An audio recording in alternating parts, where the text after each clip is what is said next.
Hello everyone. In the previous session, we studied about MOSFET internal capacitances and high frequency model. So now in this session, we'll study about frequency response of the common source amplifier. In this, we'll be studying about three frequency bands, high frequency response and low frequency response. So first, let's study about the three frequency bands. So this is the configuration of the common source amplifier. This is the input signal that we'll be providing, V signal, and R signal is the resistance associated with the signal source, and here we have gate resistance connected. Here drain resistance is being connected, and this RL, as you can see here, this is the load resistance across which we will be measuring the output signal. Other than these, we have coupling capacitors CC1 and CC2, which will couple the signal from one end to the other end. This coupling capacitor CC1 will couple the input signal to the gate of the MOSFET, and this coupling capacitor CC2 will couple the signal at the drain to the load resistance. Okay, this is the function of the coupling capacitor CC1 and CC2. And other than these two capacitors, we have one more capacitor, that is the source capacitor.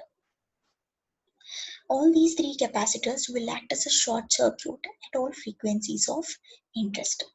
Next, let's look into the frequency response of the common source amplifier. So this is the frequency response of the common source amplifier, which is a plot of gain in dB versus the frequency in hertz.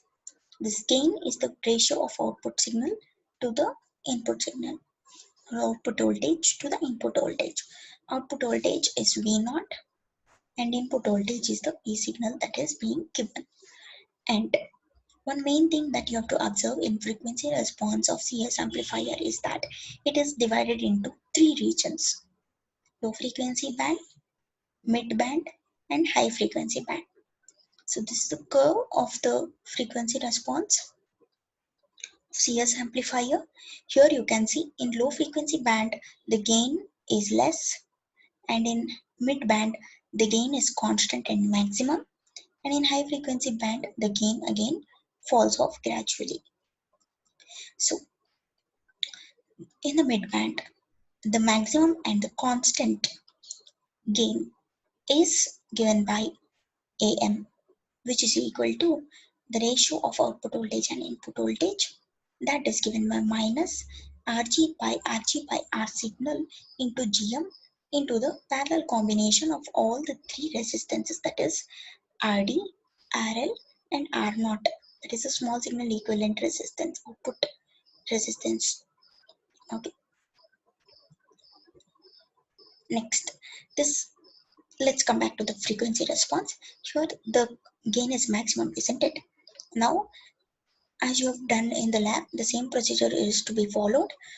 Come down by a value 3 dB and draw a line such that it intersects this frequency response at 2 points. First one is this and second one is this. Now let's extrapolate this such that it meets the x-axis. Okay, here also, and this particular point of frequency is known as lower cutoff frequency, and this particular point is known as high cutoff frequency, upper cutoff frequency. And next, what we need to understand is the frequency is very less in the low frequency band, and the gain is very less in the low frequency band, and it is also very less in high frequency band, isn't it?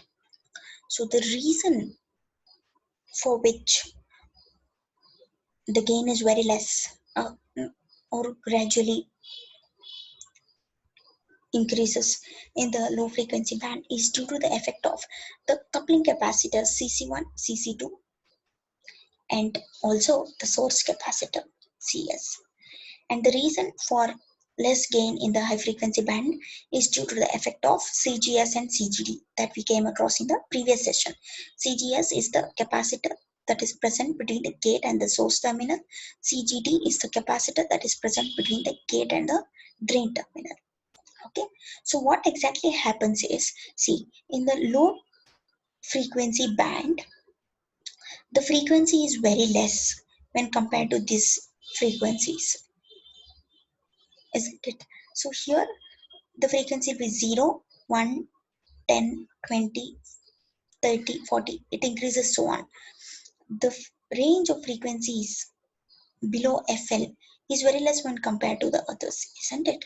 So these capacitors CC1, CC2 and CS are very high, but still due to this low frequencies, the reactance of this capacitors will increase. Okay, so due to the increase in the impedance, they no longer behave as a short circuit. They'll behave as a open circuit. Hence, the gain gradually increases in this low frequency band. After reaching a particular value of F that is equal to low cutoff frequency, the amplifier will attain the or achieve the maximum value for gain. And here in the high frequency region, the gain will gradually fall. That is because of CGS and CGT, as it is mentioned there.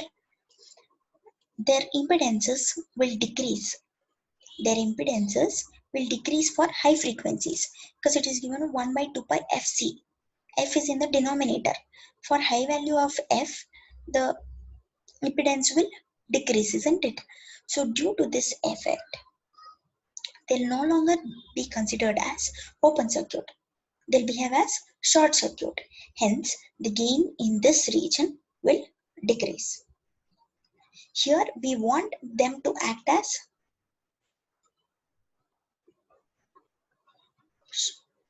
open circuit in the high frequency region. In the low frequency region, we want them to act as short circuit. Then the gain will be a constant value from 0 to FH, beyond FH. But that's not possible due to the effect of CC1, CC2 and CS. The gain gradually increases, and due to the effect of CGS and CGT at high frequency band, the gain gradually decreases. So this is the operation of the CS amplifier with respect to the frequency response. And the difference in the band high cutoff frequency and low cutoff frequency will give us the bandwidth of the amplifier. So bandwidth is denoted as BW, which is equal to FH minus FL. Now, since normally FL will be very much less than FH, bandwidth is almost equal to FH alone. And one more important thing is we need to find the figure of merit for any amplifier. So which is given by the gain bandwidth product.